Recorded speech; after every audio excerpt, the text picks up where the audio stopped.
যখনই প্রকৃতির কাছে আসি তখনই এক অদ্ভুত শারীরিক ও মানসিক প্রশান্তি লাভ করি।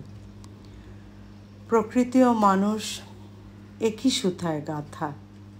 পৃথিবী সৃষ্টির আদিকাল হতে মানুষের জীবন প্রকৃতির সঙ্গে আবদ্ধ।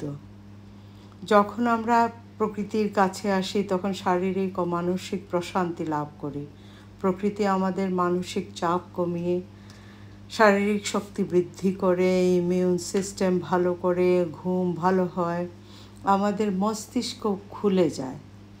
অভিভাবকদের কাছে আমার অনুরোধ, আপনাদের বাচ্চাদেরকে ওদের উপযুক্ত মানসিক ও শারীরিক বিকাশের জন্য প্রকৃতির সাথে সময় কাটাতে দিন। মুক্ত খোলা আকাশের নিচে প্রকৃতির অপার সৌন্দর্য উপভোগ করতে দিন। তাহলে দেখবেন ওরা এগিয়ে যাবে, বাধাহীনভাবে এগিয়ে যাবে। ওরা অনেক সৃষ্টিশীল হবে, ওরা অনেক চিন্তাশীল হবে, ওরা অনেক কিছু আবিষ্কার করতে পারবে। কারণ এখন আমাদের এত টেকনোলজির যুগে বাচ্চারা প্রকৃতির সঙ্গে সময় কাটাতে ভুলে গেছে।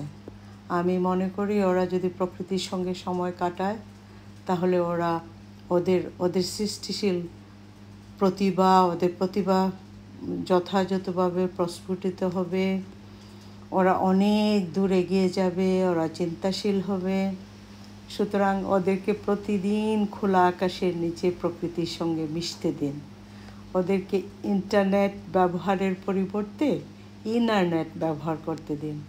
ওদেরকে প্রকৃতির নির্মল স্নিগ্ধ সুন্দর বাতাসে প্রাণ ভরে নিঃশ্বাস নিতে দিন। দেখবেন ওরা শারীরিকভাবে অনেক সুস্থ সবল থাকবে এবং ওরা জীবনে সর্বক্ষেত্রে এগিয়ে যাবে। আমাদের শৈশব কিন্তু প্রকৃতির সঙ্গেই কেটেছে, কারণ আমাদের যুগে তো এগুলো ছিল না, এত ডিস্ট্রাকশন ছিল না। প্রকৃতির সঙ্গে কেটেছে, আমরা এত কিছু দেখতে পাইনি। প্রকৃতির কাছ থেকে যা কিছু শিখেছি প্রকৃতির কাছ থেকেই শিখেছি, কারণ প্রকৃতি হলো বিশ্বজোড়া খোলা পাঠশালা।